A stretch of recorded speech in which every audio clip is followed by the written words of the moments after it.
Alors bonjour, je vous ai fait un petit vidéo sur le fonctionnement de la chaufferette body de Mr. Heater.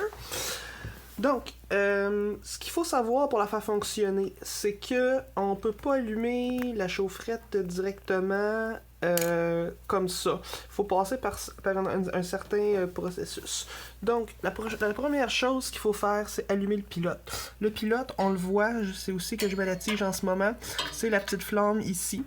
Si cette flamme-là n'est pas allumée, on peut pas passer à la suite des choses. Donc, pour allumer le pilote, ce qu'on fait, c'est qu'on tourne le rond comme ça, il faut appuyer un peu dessus, jusqu'à pilote. À ce moment-là, il se passe absolument rien, le gaz coule pas, on peut rester comme ça autant longtemps qu'on veut. Pour la suite des choses, ce qu'on fait, c'est qu'on enfonce tranquillement le bouton vers le bas et ça va faire clic. Si je le refais, en vous montrant le bas, on tourne, on est à pilote, il se passe rien. Ce qu'on fait, c'est que on pousse et là, ça s'allume. Là, ça l'allume du premier coup, il n'y a pas de problème.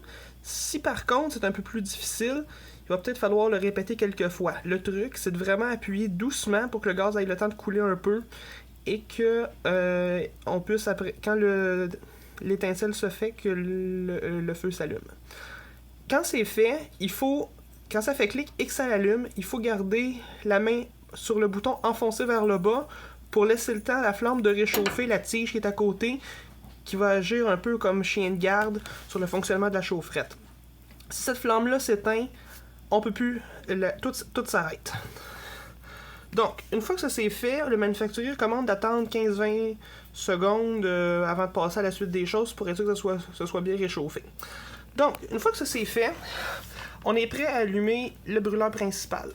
Donc, on a l'eau, on a ail. Le manufacturier recommande de commencer toujours avec le ail pour laisser la plaque se réchauffer assez pour qu'on puisse vraiment brûler complètement le gaz.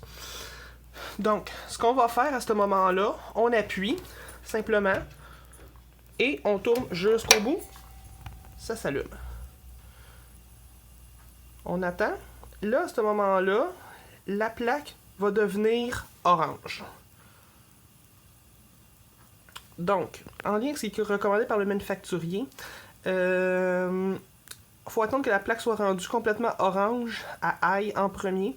Ensuite de ça, quand elle est rendue complètement orange, là on voit pas beaucoup à cause de la lumière. Mais si on éteint, on voit qu'elle est rendue orange. Donc là, ma plaque est rendue complètement orange, même si ça paraît pas beaucoup sur la vidéo. Je sais pas si on peut le mettre de côté, ça serait mieux, mais on le voit pas mieux. Donc, ensuite de ça, on peut baisser à l'eau. L'eau qui est juste à côté ici. Pour avoir moins de chaleur puis garder le gaz plus longtemps. Je rappelle que sur le lot, on a environ 8 heures de chaleur. Sur le high, on en a à peu près 4. C'est à peu près moitié-moitié entre les deux. Également, l'appareil est seulement approuvé pour travailler sur les deux positions high ou low. Il ne faut pas le mettre dans le milieu parce que sinon il pourrait avoir combustion incomplète et dégagement de gaz toxiques est dangereux. La chaufferette peut être utilisée à l'intérieur moyennant certaines précautions, comme je le fais en ce moment. Donc, faire attention aux matières inflammables et aussi avoir une certaine ventilation de base, de ne pas être dans un endroit complètement étanche. Donc, quand on a terminé avec le chauffage, qu'on n'en veut plus, ce qu'on fait, on revient à pilote. Le brûleur s'éteint. On peut garder le pilote allumé si on veut faire des arrêts départ rapides, il n'y a pas de problème. Il faut juste se rappeler que le pilote consomme du gaz. Sinon, quand on a terminé, on se met simplement à off. Mais avant ça, je vais retourner sur le brûleur principal. Je vais juste montrer certains dispositifs de sécurité. La chaufferette, entre autres, est équipée d'un dispositif sur le renversement. Si la chaufferette venait à se renverser, elle va s'éteindre. Démonstration. Évidemment, elle est encore chaude, mais elle est arrêtée. Si cela venait à se produire, pas de problème.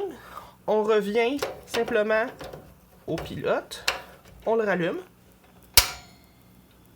comme d'habitude, et on est prêt à rallumer la chaufferette.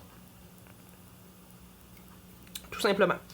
Et évidemment, quand on est complètement terminé, on revient simplement à off. Tout est éteint. Notons également, pour faciliter les choses, la bouteille est sur le côté, mais même si elle est à la verticale, elle se soulève, donc on peut plus facilement la visser. Et on l'appuie, est avec un aimant. À part de ça, c'est pas mal tout. Si vous avez des questions, faites-moi signe. Merci, au revoir.